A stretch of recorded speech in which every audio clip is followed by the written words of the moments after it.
નમસ્કાર મિત્રો, આજની વિડિયો તમને બહુ પસંદ આવશે એટલે વિડિયોને અંત સુધી જરૂરથી જોજો અને વિડિયો પસંદ આવે તો વિડિયોને એક લાઈક અને ચેનલને સબસ્ક્રાઇબ જરૂરથી કરી લેજો। ચાલો વિડિયોની શરૂઆત કરીએ। મિત્રો, બધાની જિંદગીમાં એક સમય આવે છે જ્યારે સારું કામ કરવા જઈએ તો પણ ખરાબ થઈ જાય છે, સંબંધ સાચવવાની કોશિશ કરીએ તો પણ તૂટી જાય છે, ધાર્યું કશું થશે નહીં અને જે વસ્તુ ધારી નહીં હોય એ થઈ જાય છે, બધું ઠીક કરવા જાશો તો પણ કશું ઠીક નહીં થાય અને છેલ્લે મનમાં એક જ વિચાર આવશે, બધું મારી સાથે જ કેમ? આંખો છલકાઈ જશે, દિલ ભારી થઈ જશે અને છેલ્લે જિંદગી છોડી દઈએ એવું પણ લાગી આવશે। પણ એ સમયમાં આપણે બધું યાદ રહે છે, બસ ઉપરવાળા પર ભરોસો રાખવાનું ભૂલી જઈએ છે। એનો એક પ્લાન છે અને એ આપણે વધારે મજબૂત બનાવવા માંગે છે। તા રહેવું સમય જ છે અને સમય એક દિવસ બદલાઈ જાય છે। એ જે માણસ તમને સમજી ના શકે ને એ છેલ્લે એમ જ કહેશે કે તમે બહુ બદલાઈ ગયા છો। પ્રતિષ્ઠા વધે ને એટલે નિંદાનો ટેક્સ તો ચૂકવવો જ પડે। એટલે નિંદાથી ગભરાવું નહીં, નિંદા તો તમારી પ્રગતિની નિશાની છે। શબ્દો તો બધાય કોપી કરે, કોઈ લાગણી તો કોપી કરી જુઓ।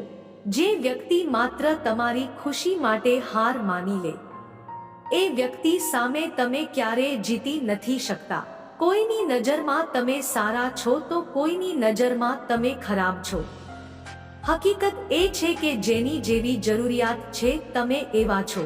દોસ્તીમાં જ તાકાત છે સાહેબ, જિંદગી ક્યાં સહેલી છે?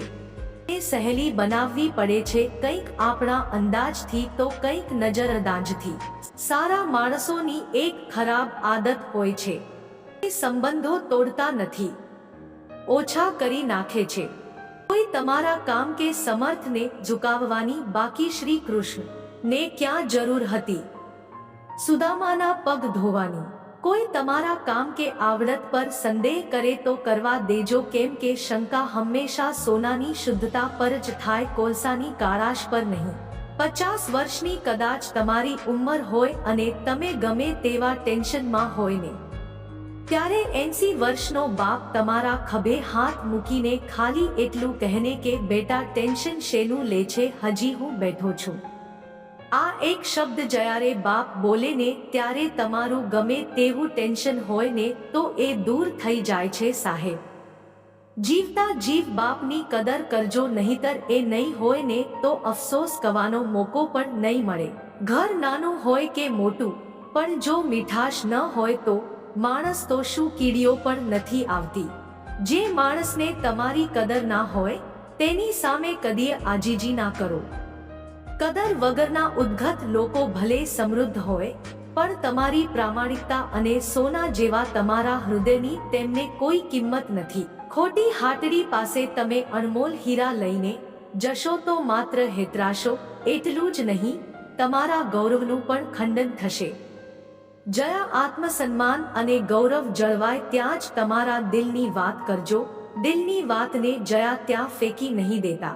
સાથ અને હાથ ખભા પર બોજ નથી હોતા, પણ અફસોસ કે આવા લોકો જીવનમાં રોજ નથી હોતા। તમે ખાલી 4 દિવસ માટે ગાયબ થઈ જાવ, લોકો તમારું નામ પણ ભૂલી જશે। વ્યક્તિ પોતાની અડધી જિંદગી એ વહેમમાં કાઢી નાખે છે કે તે લોકો માટે ખાસ છે, પણ સાચું તો એ જ છે કે આપણું હોવું ના હોવું કોઈને કંઈ ફરક નથી પડતો। અહીંનું કરેલું તો અહીં જ ભરવાનું છે, વાવો બાવળ તો આંબો ક્યાં થવાનું છે। કમાવવા પાછળ જિંદગી ના ખર્ચી નાખો, અંતે તો સૌને ખાલી હાથ જ જવાનું છે। કોઈના સુખને જોઈને જો સુખી નહીં થાઓ તો તમને પણ અહીં ક્યાં સુખ મળવાનું છે। નામ એક દિવસ અહીં ગુમ થઈ જવાનું છે, માણસ તો પોતાના કર્મોથી ઓળખાવાનું છે। મળે છે જિંદગી એકવાર જ, જલસાથી જીવો, અંતે તો આ દુનિયાને અલવિદા કહેવાનું છે।